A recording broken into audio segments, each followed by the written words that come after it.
What is going on, football fans? Back at it with another New York Giants videos. I'm sure all you guys like myself are still recovering from the ridiculous loss last night. Of course, we saw the video footage today. It looked as if Dexter Lawrence wasn't even offsides, but at the end of the day, that game should have never even came down to that. You could talk about several factors, whether it be the Darius Slayton drop, whether it be just how overall we played on defense or just scared on offense. And I have a lot to talk about today, so I figured I break it up into 3 different videos. I also will be live today later with Bad Dog, but I'll be releasing these videos about an hour apart at a time. So if you guys don't get the notification, just know if you want to check out the rest, come on by. I'm going to have another video up later today talking about Joe Judge and another video talking about Daniel Jones and his performance and what I think about him potentially going forward. But of course, in this video, we're going to talk about the most underwhelming part of this team going into the year, and that is the New York Giants defense.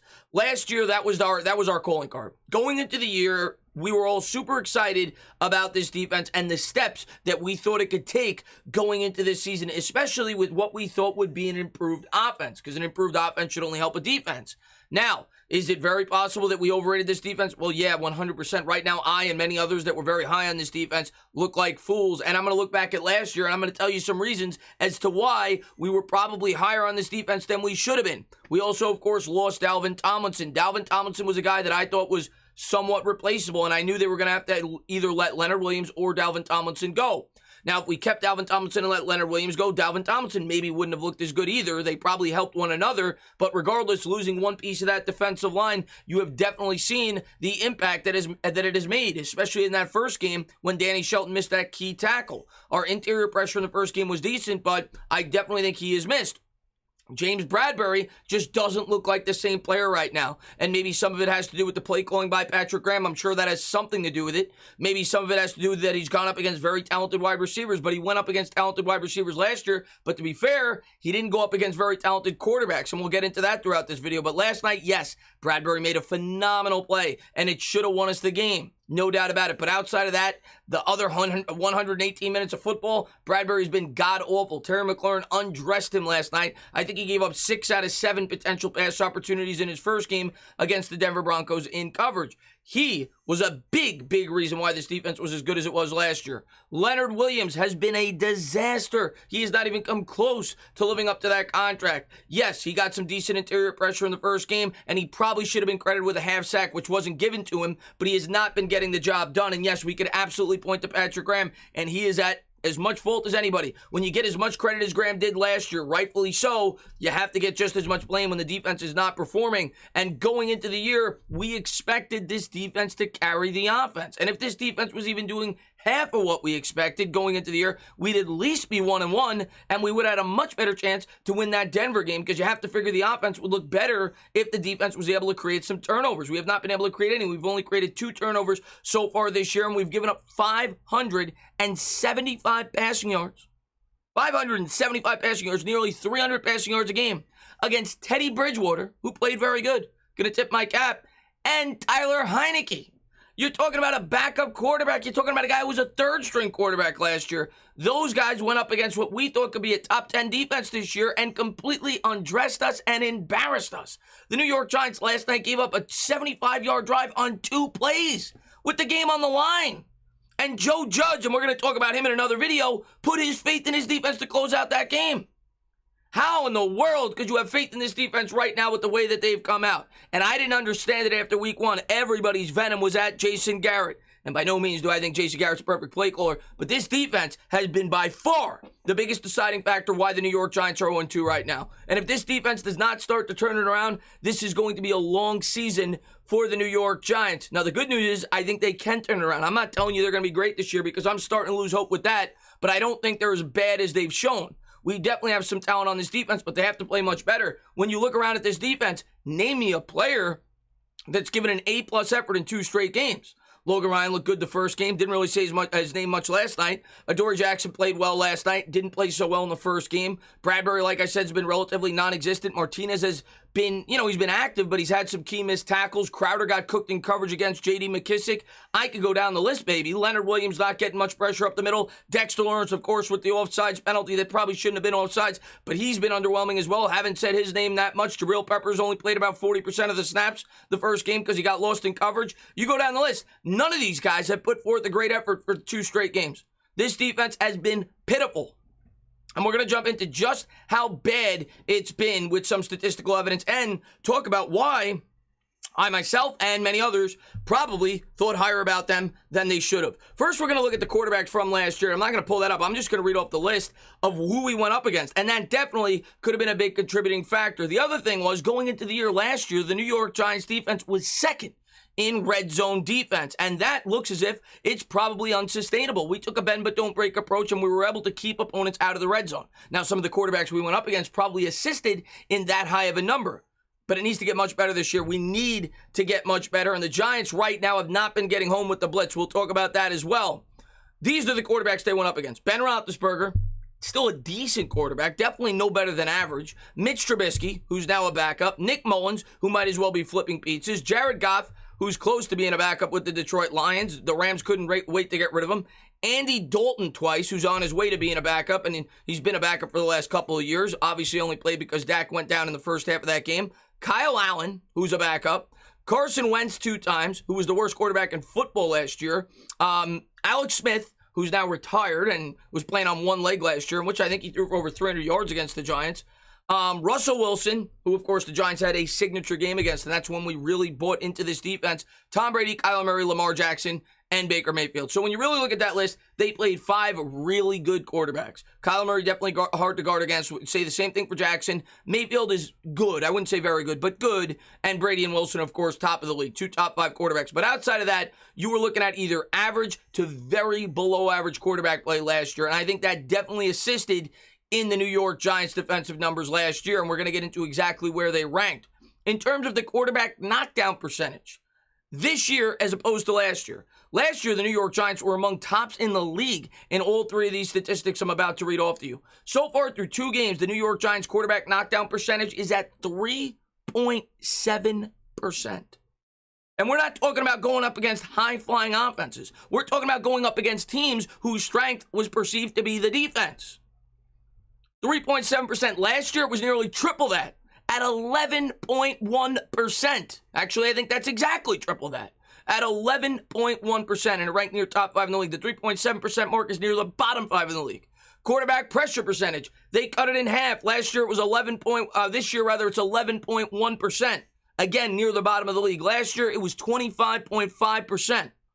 Hurry percentage, last year, 4.4%. The previous year, 9.4%. Some of that, I'm sure, has to do with Dalvin Tomlinson. Some of that has to do with poor play calling by Patrick Graham. And I don't think it's the quarterback thing because we haven't gone up against great quarterbacks yet. That's the scariest part. We're going to be going up against better offenses. You look at what the Saints did week 1. Matt Ryan's better than either 2 quarterbacks we played next week. Dak Prescott week 5. Matt Stafford week 6. This was supposed to be the softer part of the schedule, and I think that is what is getting New York Giants fans nervous about this defense. Yes, the offense has been encouraging, and I'm gonna have a positive video about Daniel Jones talking about the offense later today. But the defense has been piss poor. And then when you look at some of the stats this year, these are their rankings. They are 20th in points against for their defense. They are 23rd in yards against. Year over year, we're going to get into the exact numbers, but again, it's basically doubled in terms of where it should be, and those numbers should be much better than where they are. There's been no key injuries to the defense. You added Adoree Jackson. You get Lorenzo Carter back. You expect more familiarity in this defense, and the 2 quarterbacks we have gone up against are not unbelievable. Also, when you look at this team, the yards per carry against, 5 yards per carry against, and I recognize they had that one big run, and I'm sure that drove it up a little bit. But last year, the number was 4.1%. 4.1 yards per carry. It's at 5 yards per carry this year. That needs to get much better. And just overall, and like I said, the 575 passing yards. Can't happen, guys. Cannot happen. This defense has to get much better. Patrick Graham needs to do a much better job in terms of scheming this defense, and these players need to execute at a much higher rate. In terms of last year, the league-ranked defense, they were 9th in points for as opposed to 20th this year, per average per game. 12th in yards against.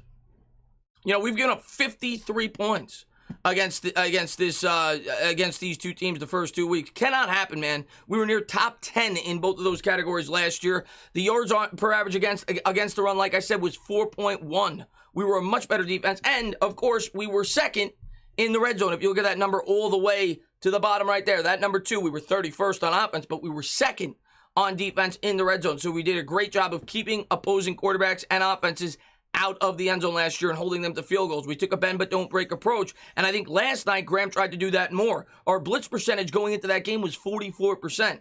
Based off the first week. For the year now, we're at 20%, which leads me to believe, I haven't seen the individual blitz percentage numbers for last game, but it has to be around 10% to drop from 44% to 20% in just 2 games. So last night, we were very passive, and we had the same result at the half. We had back-breaking drives. We allowed our opponent to go down the field with a minute or so left in the game, in the half, and score a touchdown and take all the momentum going into halftime. That cannot continue if we intend to compete in football games. And who knows if the offense could keep up what they've been doing, which last night looked pretty good.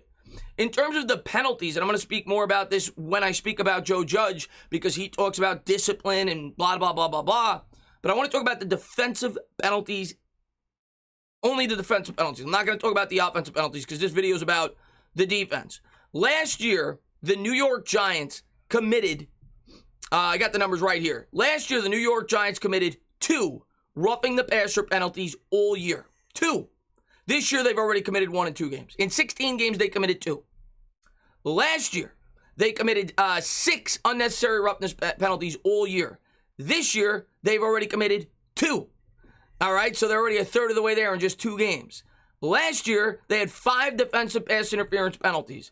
This year, they've already committed 1, so that's about on par, about where they were last year. And then they had 6 defensive holdings and 3 offsides penalties. When you look at this, the defensive holdings, they've already committed 2, again, already a third of the way there. And the defensive holding and the offsides, rather, they've committed 1. Last year, I think they only committed, 3 all year. So already a third of the way there as well. So the penalties on the defensive end are at an alarming rate as opposed to last year. Last year, we were one of the least penalized teams in football. We only had 81 penalties all season. This year, in just 2 games, we've already committed 15. That's 7.5 penalties per game on average. 81 penalties in a 16-game schedule is roughly about 5 penalties per game or thereabouts, maybe a little less. So we're committing about 2.5 to maybe 3 penalties more per game on average so far, and a lot of that is coming on the defensive side of the football. Cannot continue to happen. And you think about last night's game. We had 12 men on the field. Judge had to use a timeout late in that game. The defense wasn't prepared. We had a 3-man defensive line at the goal line. I mean, come on, man. This is definitely part preparation, definitely part losing Dalvin Tomlinson. I think that has something to do with it. But, and the play calling. The play calling has been abysmal, and the players are just not performing at the same level that they did last season. This defense has to get much better, and I expect some adjustments with 10 days to go before the Atlanta Falcons. I still think this season is far from over. I think we could win that game, and then we got to find a way to win at least 1 out of our next 3 before hopefully we start to have some opponents that we could beat up against. I expected a 1-1 start. We got an 0-2 start. So for them to win about 9 or 10 games, the Giants are going to have to win 1 more game than I did not expect. I picked us to lose that game at the start of the year. The method in which we lost, though, is heartbreaking. And we'll see if the New York Giants are able to recover strongly, because they're going to need to, because the schedule doesn't let up. The silver lining out of last night was the offense, and Daniel Jones did look very good against a very good Washington football team defense. That Washington football team defense gave up 20 points against Justin Herbert. Jones should have had at least 36, and that's without any help from his defense. Darius Slayton, of course, dropped the touchdown. But we're going to have 2 more videos up for you guys later today. Hopefully you guys check them out. As always, if you liked what you watched, please subscribe. Drop a comment. Maybe give me a little thumbs up. Cheers.